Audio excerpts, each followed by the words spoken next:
Right, welcome to our public meeting tonight at West Bromwich Working Man's Club. Thank you all for coming with us. Tonight, from George's perspective, is the same as it's been about Brexit, Britain and the general election. But from me, again, it's about why I believe George is the best candidate for West Bromwich East. Now, before I start, I just want to touch on, because we've spoken a lot about Labour, but what we haven't actually done is spoken about the damage in which the Tories will bring to West Bromwich East. Now, the clean message in what they're putting across the country is, let's get Brexit done, which I know we're all fed up of hearing Boris say. But the part of that in which they're not telling us is about the transition period and the demands in which the EU will make, keeping us binding into the EU for years to come. It's going to take years and years to get us out. Now, what this means is, and we know from the Tories, is they've told us they're not going to go down the route of a clean break Brexit, as Mr Farage has said. What they want us to do is to be locked into the EU for as long as possible. So that means they'll still control the laws, still set the boundaries, we'll still pay the 39 billion minimum ransom, which they've put forth. I mean, all they've told us is 39, but what they haven't told us is how high that's going to get. But it's not just this. I mean, across the country, fair enough what they're pushing, but when it comes to West Bromwich, we've had years of Labour on Labour. What I mean by that is we've had a Labour MP and a Labour council. Could you imagine electing a Tory MP to a Labour council if they manage to hang on in the local next year? We'll get nothing done. It'll be far worse than we've ever known. We'll have arguing in-house, the councillors will be arguing with the MP, and we'll see the same austerity push to West Bromwich in which we've seen for years, and the surrounding of poverty which we know. I live here, I'm a local lad, and daily I see the homeless on our streets. I see my constituents that are earning low income wages. We're not working here to live, we're working here to survive, and that's not the way of life that we deserve. For me, no matter what message that the Tories put forward, we know they represent the rich. They've got no interest in the working class. We've seen that for years. So please don't be fooled by the message what they put forth. On the opposite hand, we have Labour, and we've had quite a lot in the media, quite a lot on social media, and today I had a little bit of a thing with one of the Labour representatives who put forth to myself that actually everything that we've heard about Ibrahim Douglas was a lie. Everything that's going to come out about Ibrahim Douglas is a lie. Now for me, and I've mentioned him in the last meeting, is the Samuel Skinner. Now he's fantastic at exposing the corruption in which we see from the Labour Party that represent the people of West Bromwich East. He followed Ibrahim around, asking him to show us his socks, which I mentioned last time, but it was the fact that when Ibrahim was stood there, he was telling us it's a lie, the media are spinning, they're spinning everything that they're telling us. And then when asked about the court's decision, he backtracked on himself and then told us actually the court made the decision that they thought was best. So to me, have you been funneling money out of the country or have you not? Stick to one story. The story that he gave to the judge and to the court didn't add up. But then he's on our streets and the story in which he's pushed to us, pushed to the people, also doesn't add up. Now this is a man who is a multi-millionaire kebab shop tycoon. Okay? And for him to come to West Bromwich, after paying his own people £3.87 an hour, and pushing for the national minimum wage in West Bromwich to be £10, well, I don't really know how to explain it, because we deserve so much better than that. We've lost the industry and the industries that we've had. We are a proud people of the Black Country. I'm proud of my heritage. I'm proud of the jobs that my family did before me. I haven't had the opportunities that they've had to go into the industry. I'm a football coach and a sports coach for a living. But before that, I actually trained in automotives and construction. But I couldn't get a job because there's no industry in West Brom for me to get that job. And it's the same with when our people are going to university, our youth are going to university.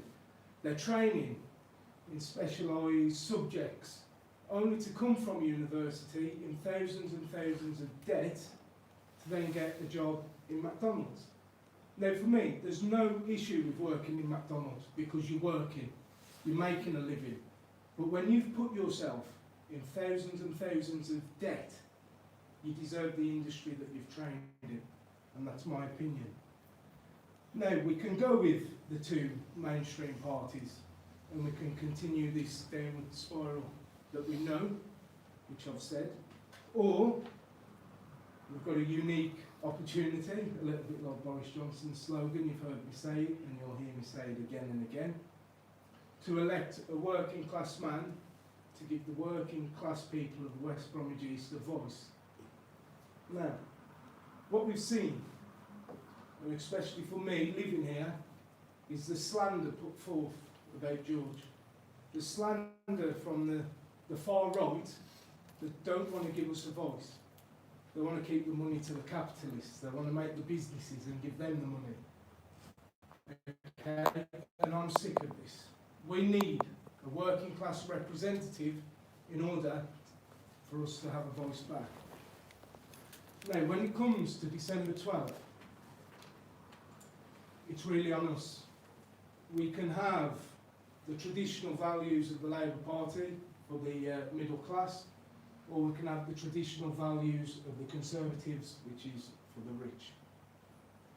But for me, we can't allow that to happen. We've had 18 long years of Tom Watson.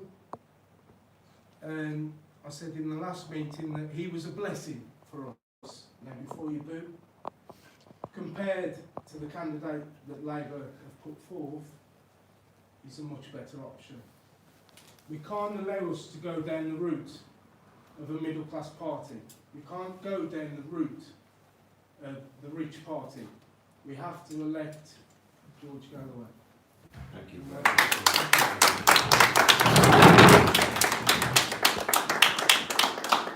Thank you very much indeed, Callum. Ladies and gentlemen, thank you for braving. The temperature's almost zero outside. I don't know what it will be like when we leave. Perhaps I should hurry up so that we can leave before the snow. There's a 20% chance of snow tonight. And so we really are in a winter election. Before I begin the main burden of my remarks, it would be remiss of me not to refer to the events on London Bridge in the capital earlier today. It would appear another terrorist atrocity during a general election has been visited on the very same place, London Bridge, in the capital city. And by the grace of God, it would seem the only fatality was the would-be terrorist murderer himself. But the intention clearly was that there would be many bereaved families this evening in central London. Terrorist theatre, the death cult that governs the mindset of Islamist extremists, not just in the far Middle East or the near Middle East, but inside our own country itself. Let me start with the uncontroversial point. The spirit of the ordinary Londoners who literally with their own bodies leapt on this man, disarmed him of a huge, they call it a kitchen knife, but it looked more like a machete to me, a fearsome weapon with which he had already stabbed several people. And we have no way of knowing yet, it's not been released, how severe are their injuries, except that the news is saying that some of these injuries are serious. We pray that there are no further fatalities, but we salute the true British spirit of the ordinary Londoners that care less of the fact that this man was armed and clearly bent on death, that this man was wearing what seemed to be a suicide vest under his clothes. Care less of that.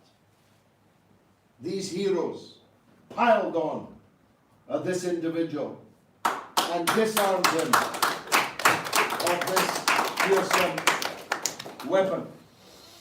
That much is surely uncontroversial. This next part, looking at social media today, would appear to be controversial. So let me put my cards on the table. I believe that the armed response of the Metropolitan Police was entirely right and proper, and that given the presence of a suicide vest clearly visible to them, they had no choice, for their own safety and for the safety of everyone around, to shoot him dead. I hear people saying on social media, liberals of one kind or another, well, couldn't they just have arrested him? You try arresting someone who appears to have a suicide vest around their body. This is a kind of liberal madness. If we are confronted by armed, dangerous terrorists on the streets of London, we expect no less than the bravery and skill of the armed response officers on London Bridge today. The civil rights of the terrorist ended when he put a suicide vest on, picked up a large knife, and started stabbing innocent civilians with it. Because harming innocent people, unarmed innocent people, is a sin in every religion, including Islam. It's expressly forbidden in the Muslim religion to harm innocent people. It's a crime. From my point of view, it's also a sin. And it is a duty on all right-thinking people to stamp out this scourge of these individual acts of terror that come our way. This is not the time for a long speech on what lies behind all of this, how we got here. I have made 500 such speeches, and I resile from not one word of them. The first priority of the government, of the Mayor of London, of the police force, is to stop acts of deadly violence carried out for any purpose, including political or ideological purposes. The presence of such people in our midst is condemned by all right-thinking people, is condemned by the leadership of all religions, including the Islamic religion. I don't know who the people were who disarmed this man and left him on the ground, stopped him in his deadly tracks. But I like to think that they didn't think for 1 minute about the ethnicity or the religion of the killer that they were confronting. Their purpose was to bring about an end to his murderous spree. And I know, because I have spoken with leading Muslims here in West Brom since 2 o'clock this afternoon, that all decent Muslims utterly condemn this act of terrorism and want no part of such activities. It's important, this, because one of the purposes of this killer is to divide our people so that we turn against each other, so that we blame each other, so that we attribute collective guilt and responsibility to each other. It's vitally important that our people stand together confronting this evil, this wickedness. So I will make no criticisms of today's action by the police. But I do think that the authorities in general are failing properly to come to grips with this menace within. It's present everywhere. We played a part as a country in its generation across the world. And now we must defend ourselves against these consequences. And we need far better intelligence. This police operation today was not intelligence-led. It's by pure good fortune that the police officers who carried out the neutralization of this would-be murderer were there, present and able to do it. They just happened to be driving over London Bridge. We need better intelligence about the activities of these tiny groups of people preying on the edges of communities, like sirens on the rocks, seeking to lure young people, young men in particular, onto those rocks. Rocks of extremism, fanaticism, sectarianism, and ultimately death, their own and as many as they can take with them. My critique of British foreign policy goes back 50 years. And as I say, I resile from none of it.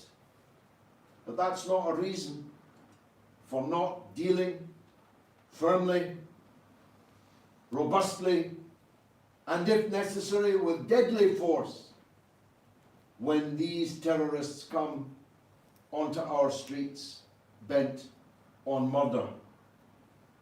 And those who are tonight criticizing the police action, in my view, are surely wrong. It is a reminder, though, Callum, that this election is about more than West Bromwich East. This is about the future of our country and the future of the wider world. And that's one of the reasons why the gigantic 50-foot banner hanging over the M5 carries my face and the words, "the premier choice for West Brom." Because I am absolutely certain that none of my opponents in this constituency know anything at all about the great issues that overshadow this election and this fork in the road for Britain's future. If they do know anything at all, they've never said, written, or done anything about it. And so I think I'm entitled to infer that I am the candidate that knows the way forward for Britain in the world. And I don't believe that any of them could seriously contest that. That's why they're not. And I wish I'd been a fly on the wall when Labour and the Conservatives agreed that there would be no hustings in the West Bromwich East constituency in this general election, making us practically, I'm sure, the only constituency in the whole country where there are no hustings, where all the candidates present themselves and their ideas and their abilities. Wouldn't you just like to have been a fly on that wall? Let's not have any hustings here in West Brom. Galloway will tear us all apart. That's, I'm sure, what would have been said. Maybe even not need to be said. Because what would they have to say about Britain's foreign policy? The more I see of Ibrahim Douglas, the more my jaw drops open. That Labour, and it's not the fault of the local Labour members, some of whom are here this evening, two of whom I spoke with at the Oak Lane School today. It's not their fault that Ibrahim Douglas is their candidate. They had nothing to do with it. He is wholly owned by the national leadership of the Labour Party.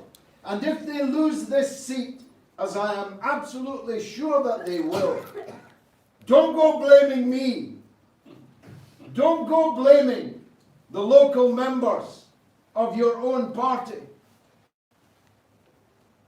Blame the fools in your own national leadership that imagine for 1 minute that such a limited and suspect individual could carry your banner successfully in West Bromwich East. Because, you know,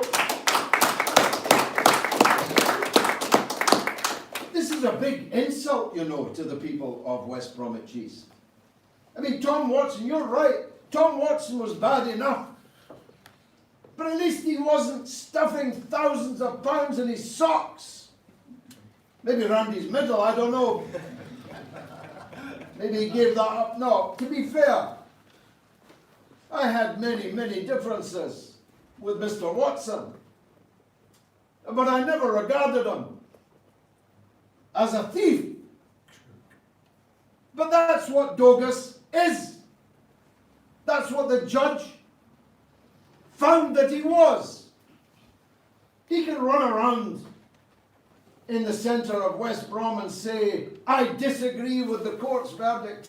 Well, most guilty people disagree with the court's verdict, but the court's verdict is its verdict. The Crown found that Douglas's story was, and I quote, unbelievable, unquote. The court found his excuse was unbelievable. So why should you believe it? If a judge didn't believe it and seized £11,500 illicitly being trafficked out of our country to Turkey, his country of origin, in socks. Now, it may be that you only ever done this once. If you believe that, I've got a bridge down in London I could sell you cheaply. And that thesis is rather undermined by the fact that special compartments were sewn into the socks for the money to be hidden from customs and excise and the border guards.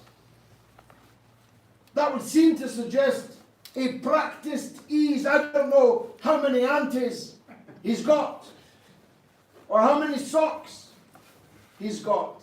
Come to think of that. £11,500. How many socks do you need to put that amount of money in your socks? There must have been nothing but socks in that auntie's luggage. You know, we can laugh, and it is, of course, it does have its comic side. But the judge found that this money was being trafficked for the purposes of tax evasion. So we've got a candidate for the Labour Party standing on a manifesto of cracking down on tax evasion, who has been caught at tax evasion. Thousands of pounds of tax evasion. Now, I heard him say the other day that he's a small businessman. If he's a small businessman, how come he's a multi-millionaire? How do you get to be a multi-millionaire as a small businessman? He said it in relation to the point you just made. He pays all of his employees less than the national living wage. And we know from the payslip that you referred to that he was actually paying young workers £3.87 an hour. Even though Labour is completely against 2 levels of national minimum wage, that's what he was paying young workers. And by the way, the young worker in question, I looked at his hours. Everyone was paying attention to the money. He worked 47.5 hours at £3.87 an hour. And this man is coming amongst you as a Labour representative. But it was put to him. Labour were, all the Labour leaders, Corbyn and all of them, were on a picket line outside McDonald's demanding £15 an hour for the workers in McDonald's. So it's £15 an hour for the workers in McDonald's and £3.87 an hour for Ibrahim Douglas's employees. What level of hypocrisy is this?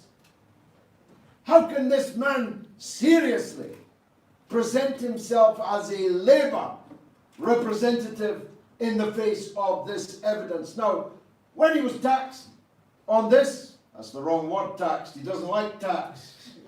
When he was asked about this, he said, well, McDonald's are a huge company. I'm a small businessman.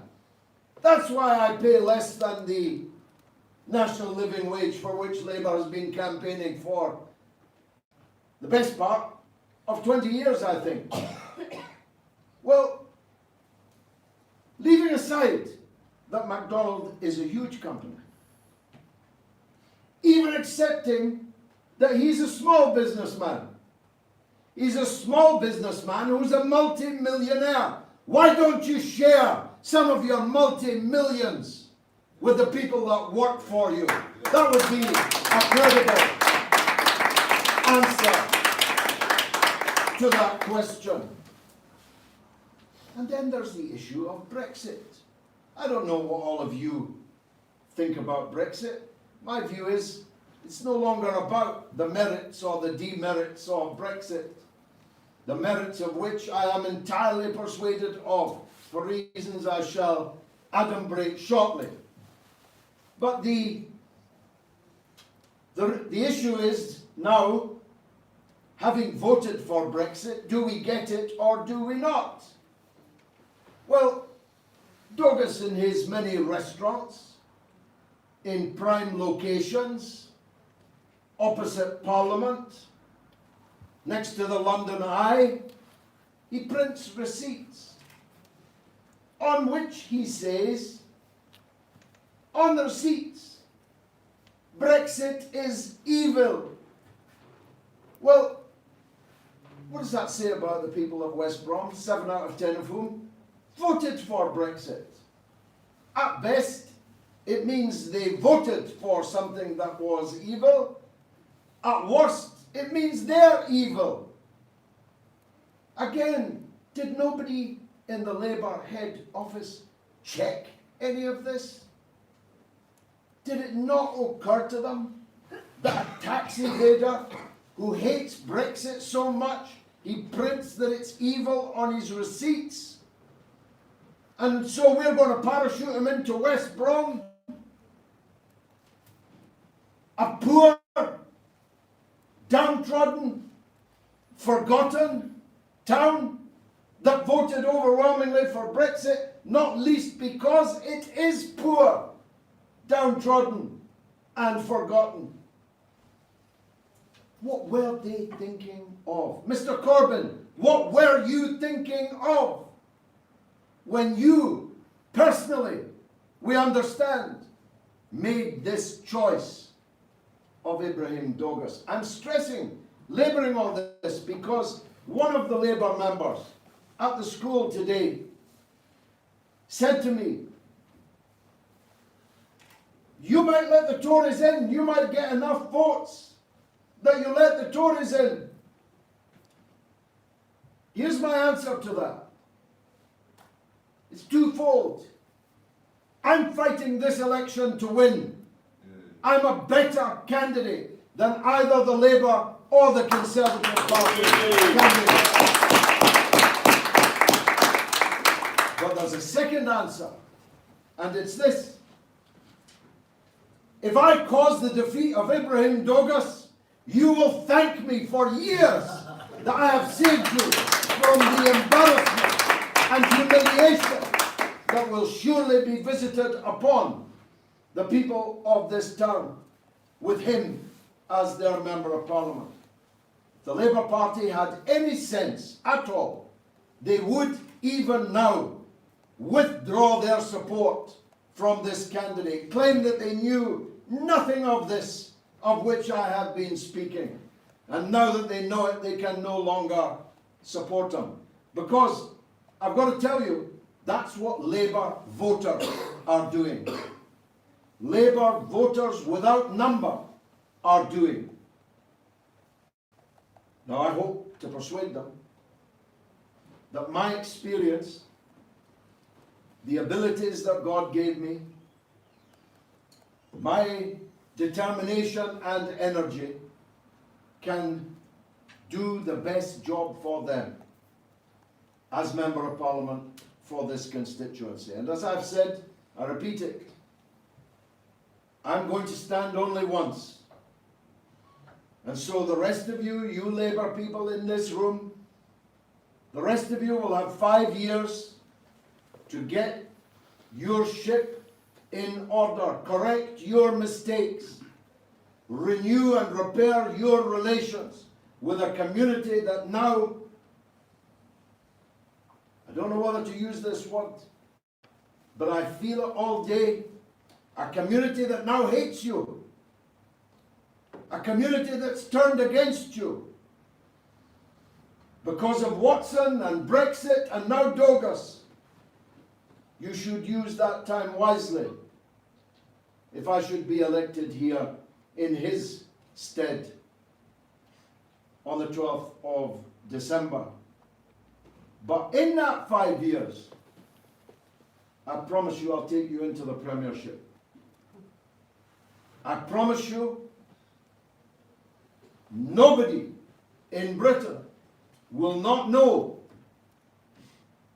what our problems here and what the solutions to them are.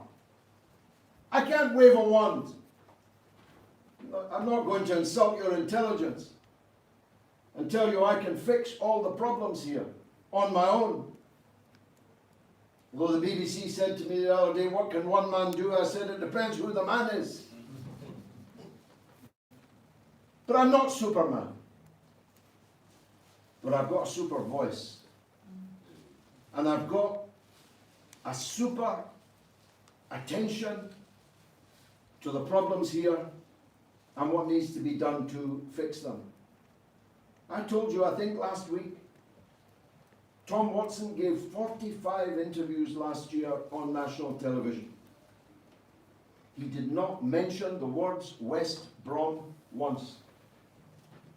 He mentioned the West Bank plenty of times, but he never mentioned West Brom, not once in 45 national television interviews.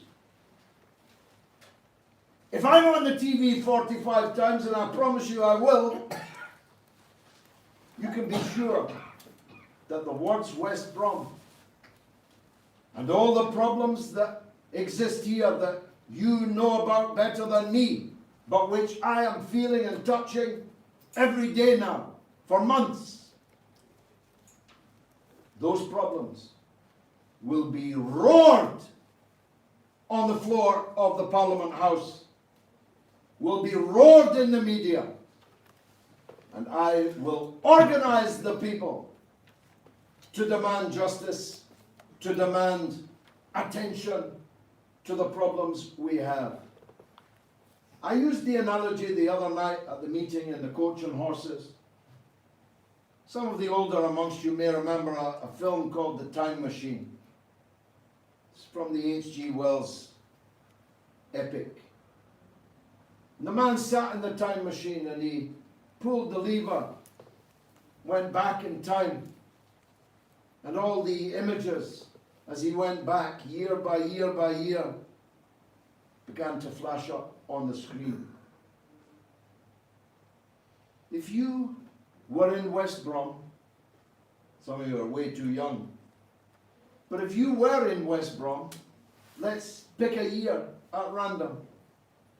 Let's pick 1973, when Ted Heath took us into the European Union, or the common market that became the European Union, took us in without a referendum, without even a majority in his own party. It was 88 Labour traitors that gave Ted Heath his majority, led by Roy Jenkins. One of the reasons I was so happy to dump him on his fat arse when I defeated him in Parliament in 1987, when I dumped him outside the Count in Glasgow. When Ted Heath took us in to the common market in 1973, what was West Brom like? I'll tell you what it was like. That high street that is now filled with pawn shops, pound shops, cash converters, second-hand shops, and empty, derelict shops, was one of the finest high streets in all of the West Midlands. People used to travel from everywhere else to our high street, where you could buy anything from a pin to a tank without crossing to the other side, as an old fella told me just the other night. And the high street was full of people with wages in their pockets, from proper jobs, with 40-hour week contracts, with holiday pay, with sick pay, with maternity leave, with equal pay for women, all thanks to the power of the working class in this country, in this part of this country. We didn't get these things from the EU. In fact, we had them when we joined the EU, and now we don't have them. We don't have proper jobs, union jobs, blue-collar jobs. We don't make things. We flip things. Or we work in shops looking for a tourist to sell ice cream to. That's the difference between 1973 and 2019. Now, as I pointed out to you before, everything in this room was made by somebody, was made by a worker. Everything next door, everything outside were all made by workers. Your car industry, for which I used to make the tires, it's not that cars have gone out of business and they still need tires. They're still making the tires and the cars, but they're not making them here. That's the difference in this journey by time machine that I've just taken you on. Well, my ambitions are very clear, and it's one of the main reasons why I supported leaving the common market in 1975 and being as a runner for Mr. Tony Benn, holding his pipe and his tobacco and his tea all over the country. And 2016, when I was one of the leaders of the Brexit campaign. And it is this: I refuse to go into that good night of Britain as a post-working class, post-industrial society. I refuse it. I don't believe that our people should face a future in which, like you go and you train in automotives and engineering, and with all due respect, you end up kicking a ball around. Although you do it very well, and I'm hoping you help my sons develop their football career in due course. But our young people, you said something very poignant at the beginning. You said you were proud of the black country and you were proud of the jobs that the people that went before you did. It was a very nice thing to say, but it's a very sad thing to say, isn't it? You're proud of the fact that your father and his father made things of beauty, thing of beauty, a joy forever, a thing that people needed, wanted, used. You used to make them until we have seized the opportunity that leaving the European Union gives us to rebuild our strength and our power of this great country and our great people. My job is not done. Thank you very much indeed for coming here.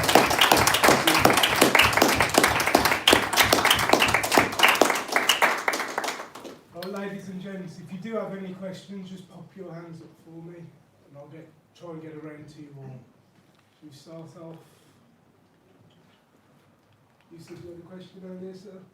Well, I would like to know, George, if the people of West Bromwich send you to Parliament to represent them, and you find the place as divided as it has been, where do you stand between Boris Johnson's deal and Corbyn's second vote?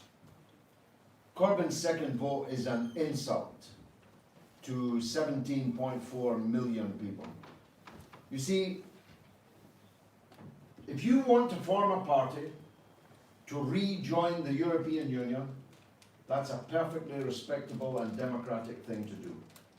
Although it comes with a very high price tag, you need to join the euro and accept free movement, so-called, of cheap labour from Eastern Europe and so on. There'll be a very high price tag for that.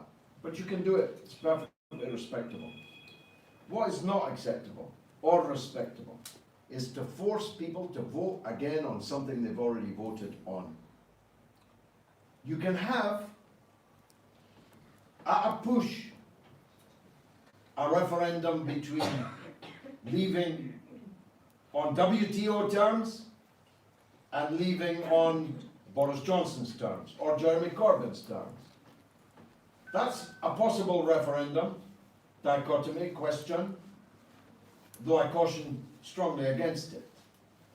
But you can't have another referendum with Remain on the ballot paper, because that is robbing me of the victory I already won.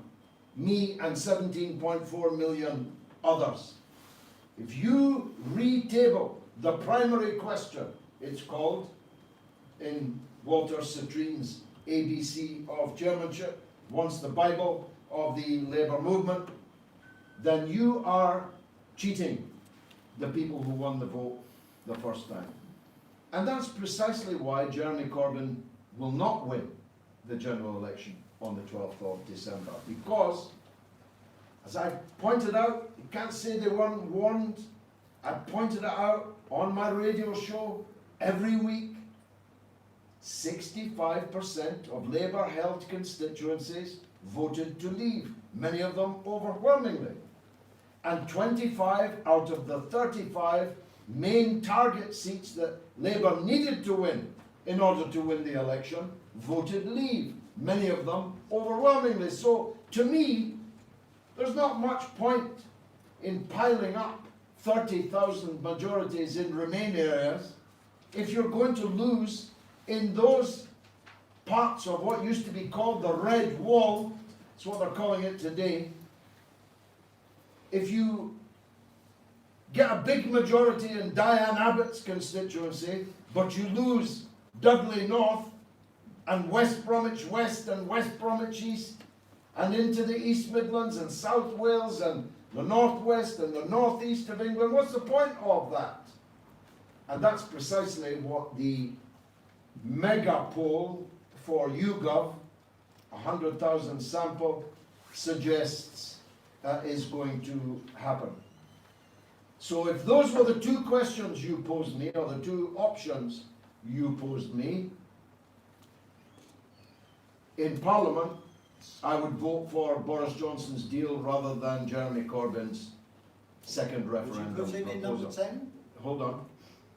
But my third way, if I can put it that way, my third way is a better way.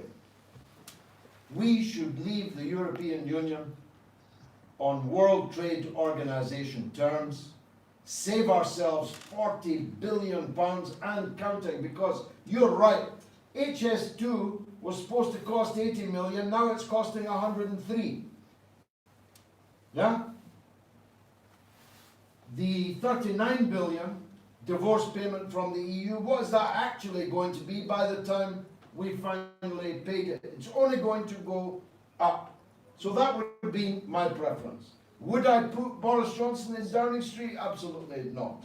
I would rather stand against that wall and be shot dead than do anything to help the Conservative Party. Just on that point though, George, Yeah. is it a divorce bill or is this a ransom?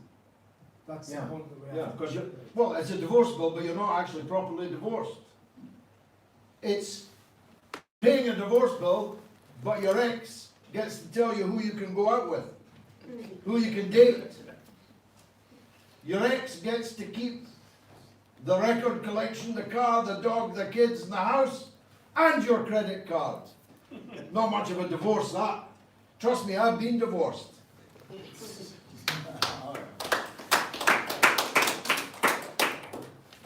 Got some questions online. Sorry. Oh, sorry, Dad. I just wondered if you stood against the wall and you got shot, would you end up dead in the ditch to cool?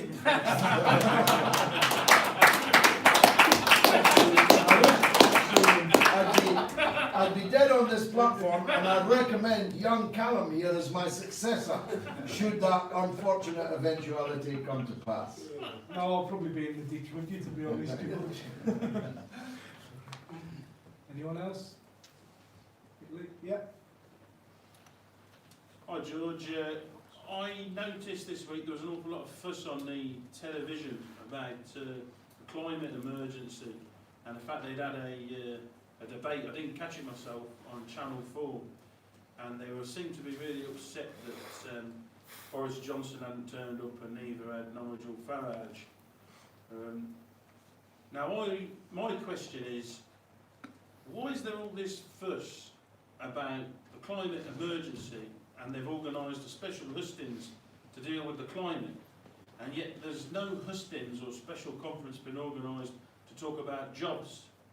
Because as far as I can see, the biggest problem in this country and in this area is the lack of jobs for people. There's less chance of us drowning because the ice caps are melting around the West Midlands than there is of us dying through lack of being able to pay for the heating for the old folks and being able to put food on the table for the young kids. I think in this area, I was going to say, because you read in the paper, the local press, this area is one of the poorest in the country. But then I put the TV on and you hear people from all over the country saying the same thing. They say, I represent such and such an area. It's one of the most deprived in the country. It seems to be, no matter where you go, deprivation's all over the place. Why are they putting all this attention into worrying about the polar ice caps and nobody's talking about the thing which is the problem for most working people, the lack of work? Well, that's a very, very good question. In fact, it deserves a meeting all of its own. I can honestly tell, I heard someone on the television, a guy called Paul Mason, I don't know if you know him, he's a clown that used to work for Newsnight. He said, this is the climate change election. Is it bollocks?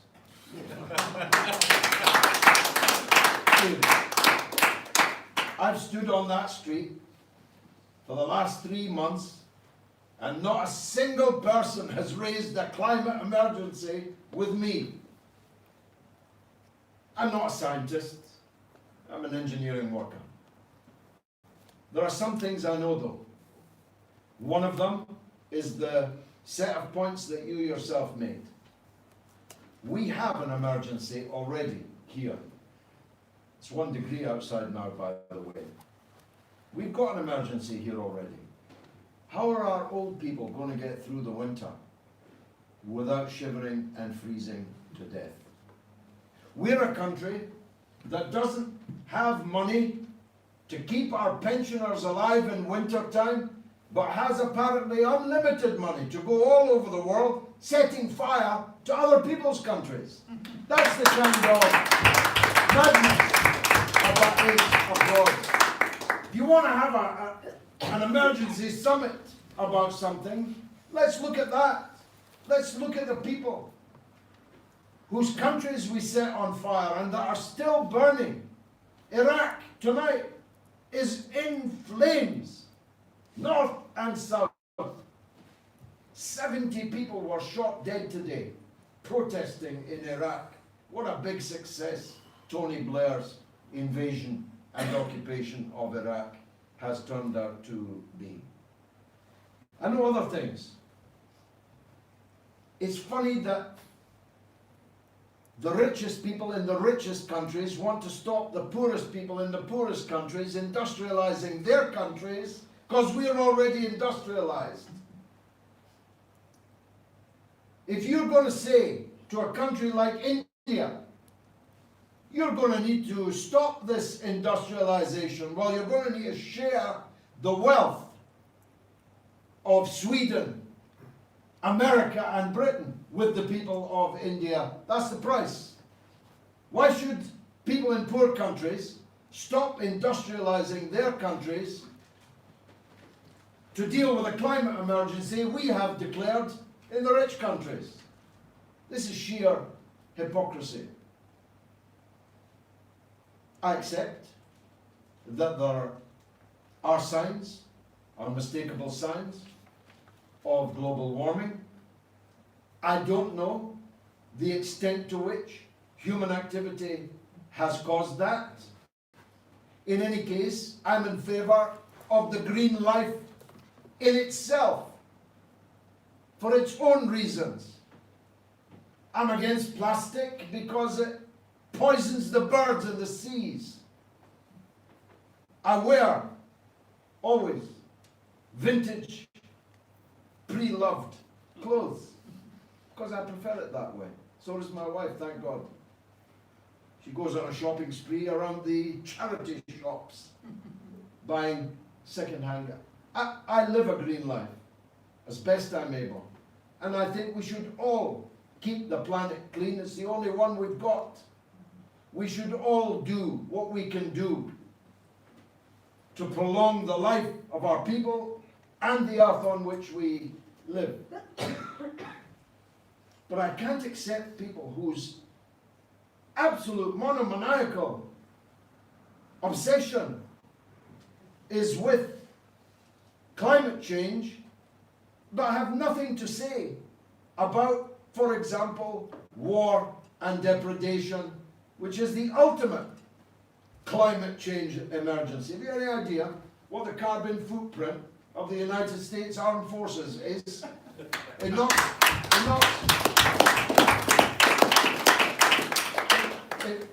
knocks your air miles into a cocked hat, I can tell you. Maybe we should return to this issue at more length on another occasion. I think there's some online questions. Sorry, James. That's okay.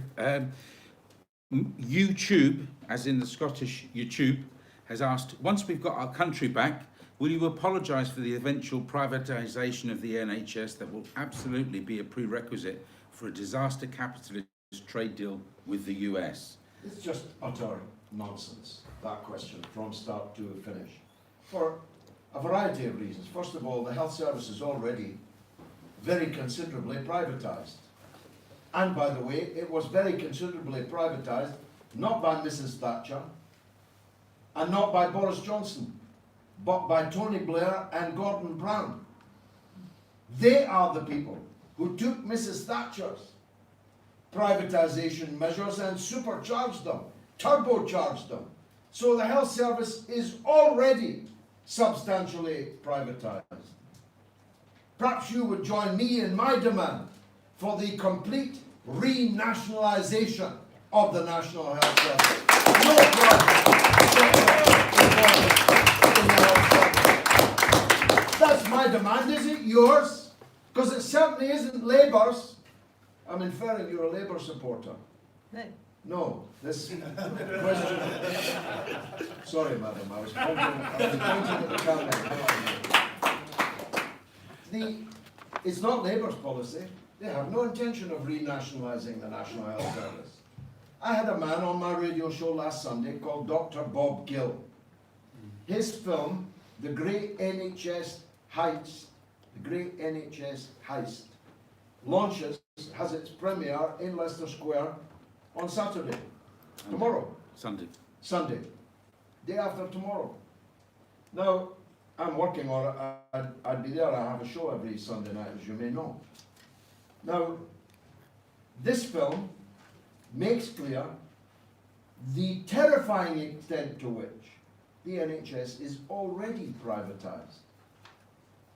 Now, as for leaving the EU somehow being a reason for more privatisation, well, first of all of this privatisation that's happened so far took place when we were in the EU. So what is the simple logic tells you that being in the EU does not in any way protect your National Health Service from privatisation. Now, again, the inference, more than an inference, is that a necessary concomitant of leaving the EU is that you make a slave trade deal with the United States of America. Well, I'll oppose any such deal, root and branch, won't you? And I think the vast majority of people in this country will do so also.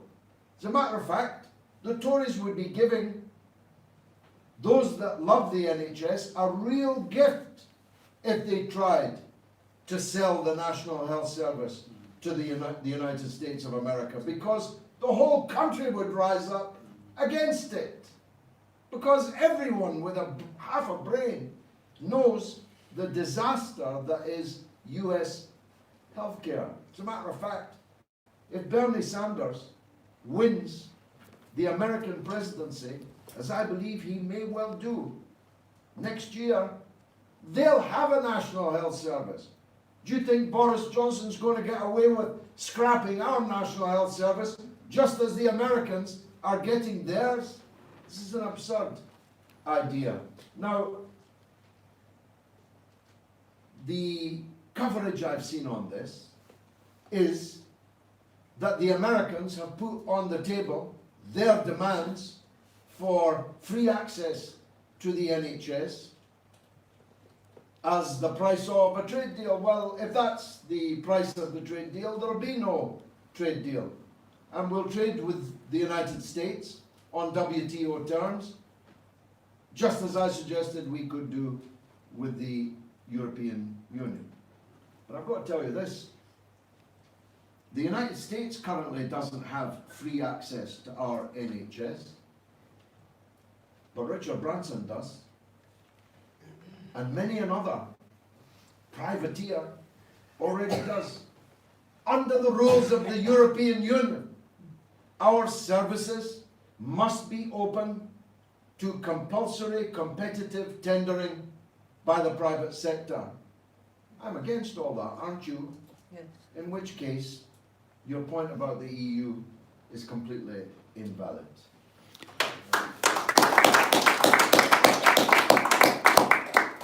George, I've worked 25, it's a pleasure to meet you. Thank you. I've always wanted to meet you, to be honest with you. And I follow you on the radio. I've worked 25 years in the NHS and I have never known it so bad. We are basically on our knees and we're just in crisis and I don't know where we go from it, to be honest with you. I'm only looking towards my pension. I'm sort of wishing my life away, thinking I have got to get out of this because the situation that we're in is so dire. And I think we're failing patients on so many levels, especially standards of care. We're really failing because we're, like you said about privatisations, that people don't even realise the privatisations are already there. The MRI scanner at Sandwell is private. And you can, if you want a private MRI, you can get a private MRI there, but it's not owned by Sandwell Hospital. They just pay for the slots. And that's just one of many things you've just said are privatised that people don't realise. We're so target driven, and this started under Tony Blair, like you said, under that, and that's when things started to get bad under Tony Blair. For me, I think he ruined the NHS, and I don't know where we go from it. Well, that was such a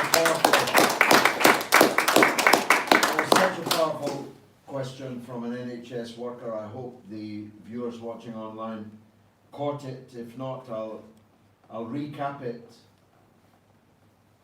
The lady makes the point that the National Health Service is on its knees. And I drove past today a privatised hospital under the PFI schemes introduced in huge measure by Tony Blair and Gordon Brown, that Sajid Javid has just a month ago signed a cheque for, I think it's 250, 300 million pounds to finish it, because otherwise it could not have been finished. I learned yesterday something you already know. Do you know you can no longer be born in West Brom? No, not for a long time. No one No. will ever again be born in West Brom? Or the, How bad is that? maternity services went to the city hospital. Yeah, you've got to leave West Brom Yeah. to have your baby. The only thing you'll do in West Bromwich is die. You'll register your death, but you'll never be born. Well, there you are. The lady said the only thing you'll do in West Brom is die, but you'll never be born in West Brom.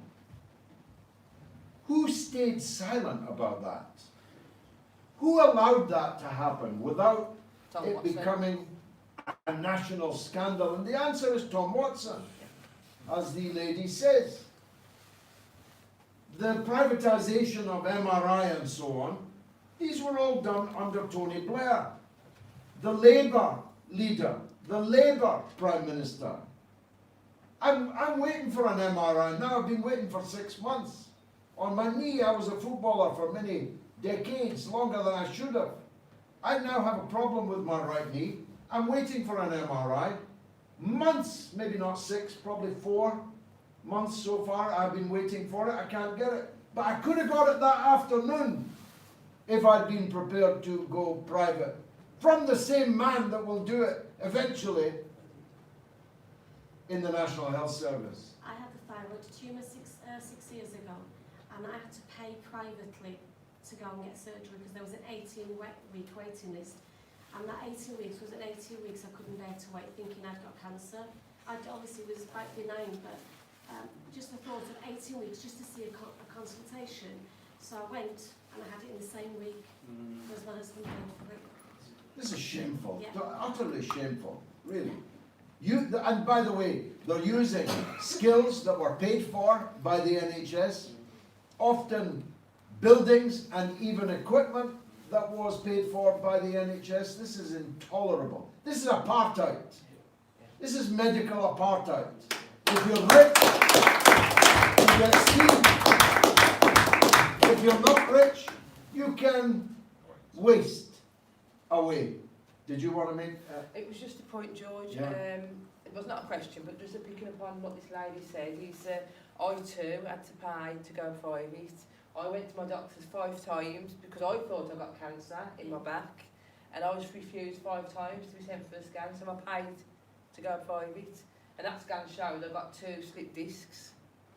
So, In fact, George, the standard of care at Sandwell Hospital is that bad that I recently went to the CQC with my concerns, and I still haven't heard from them because I have to work there every day, and I sometimes fail to sleep at night. My conscience plagues me when I come home and thinking that, you know, the things that I see that are wrong, and I think that the CQC are no better than the NHS because I expected a visit or I expected something, but nothing.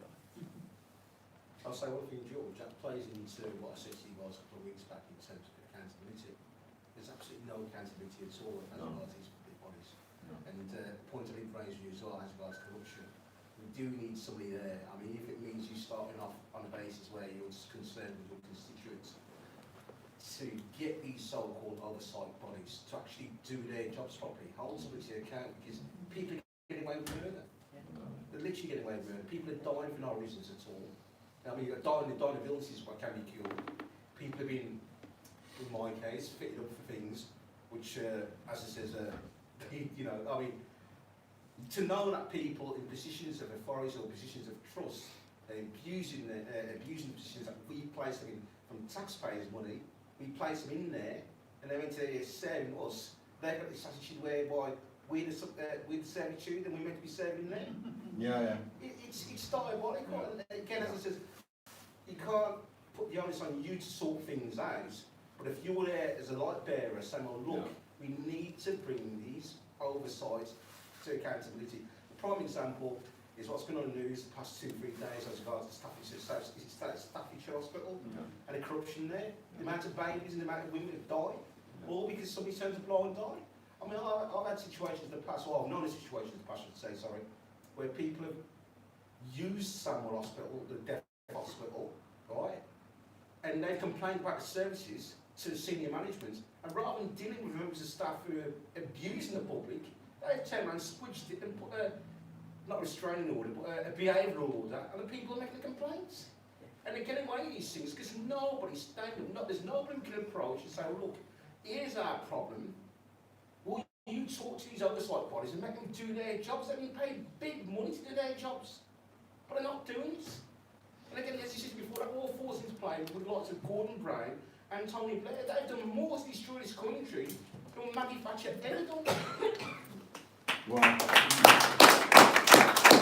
look, I will carry a searchlight, but I'll also carry a big stick. That's what he wants. I have zero tolerance for corruption, for incompetence, and for the kind of arrogance that comes with, as I told you before, the one-party state. I've known these before. In Glasgow, where I was an MP for more or less 20 years, the Labour Party had a bigger majority than the Communist Party had in the Soviet Union. not Labour people would come second, renegade Labour people. Labour would win, renegade Labour would be second in the elections. Labour won everything. Just like here in Sandwell. 72 out of 72. No good can come of it. Because if you don't have opposition, then corruption can only flourish. Because you don't have to worry at all about the opposition parties taking power from you and therefore opening the books and seeing what you've been doing. But worse, the officials, the council officials also know that. And they therefore know that the only thing that matters for their job security and their promotion and their salaries is to keep the one party happy. There's a thing. Just going to give you an example. It's a tiny one compared to the ones you gave, but it's personal. It is the law that I must be given West Bromwich East schools to have election meetings in. That's the law. I've been in politics 50 years. I know the law. I've fought more elections than I can count. I know the law. When I reminded the electoral services in the town hall of this law, they sent, to be fair, quite a helpful woman, they sent a circular around all the schools reminding them of the law. I still haven't got one school to agree to give me the school for an election meeting. Not one. Some of them didn't even reply to repeated requests. Some of them argued the toss that actually we can only have a meeting in the school if all the parties are present on grounds of impartiality, but that's not the law. The law is all candidates must have access to school facilities for meetings. So I go back in to the town hall and I tell this very helpful young woman, and she sends a second letter directly to the school I'm talking about, explaining that they're not in a legal position to refuse me. Today they refused me again. So I've told them, when this election's over, don't be surprised to be facing me in court. I'll sue you for your breaches of electoral law. And more importantly, if this is what you're doing with the schools, how can I trust you with the votes? Yeah. Can I be sure that you won't be interfering in any way with my election campaign on voting day and on counting day? These are serious points I'm making. And I'm extremely angry about the conduct of head teachers in schools who've now twice been informed in writing by their superiors in the town hall of what the law is, but have not yet complied with it. And there's not even 2 weeks to go. So I'm having to hire pubs, some of whom then come under pressure from the brewer to cancel the meeting, as happened to us today. And so, how is that a fair election? Well, saying that, I mean, couldn't you do some sort of generic letter where, well, we can give it to our individual schools in and around our areas, point states, and that, i.e., we've got a situation whereby we want some sort of buskins, or buskins, whatever you call it, Yeah. used. Well, there won't be any hustings because the others are refusing to do the hustings. Well, the very fact that they're legally obliged to allow you to come in and speak. Well, there's no room for a doubt about that. About that point, yeah. Now, the point I was also wanted to raise was that there's an acronym called SAT, which is Service Access Denied. And a person points out that Samuel Council are skilled at doing that. It's a situation where people are making complaints about certain services with not receiving Samuel Council, right, and refusing to respond to it. All they do is simply push it off to the complaints department. Complaints department look at it, throw it in the dustbin, and nothing comes of it. Now, the person points out, this is like a shakedown, this is like a mafia-style shakedown, because at the end of the day, you're forcing us. If we don't pay our council tax, we're going to court, and we may not go to prison. But yeah, you're denying us the very services you're meant to be providing. That's a shakedown. It's a mafia-style shakedown. Sandwell Council is skilled at doing that, and nobody's holding Sandwell Council to account. So again, as I said, I'm all for you getting in power, representing the area, but as part of you representing the area in Parliament, you need to put in place, I think you need to put in place, people or persons who will go around and look into Sandwell Council and pull it apart. Well, you've got my words on that. Last question? Can I just, it's not a question, George, it's just another point on that. Sandwell Council have been done electoral fraud in the past on the local elections, which was reported to the returning officer, and it was also reported to West Midlands Police, and still nothing was done about it. It's just ignored, and they rely on the people not being able to afford to take them to court. Well, I can afford to take them to court. I promise you I'll be doing that. In conclusion, Chair, you know, I bear no ill will towards anyone in Sandwell Council. I do believe that its shortcomings and failures and worse are structural. They are the result of this one-party state that I have postulated. And so the only way to break that is to break that one-party state. Now you can break it with a mouse, like the Tory candidate, but she won't get anywhere at all. Or you could have me as a kind of Clint Eastwood figure, wearing a poncho, smoking a cigarette, kicking the doors in. Which do you think Sandwell Council would prefer? Thank you very much.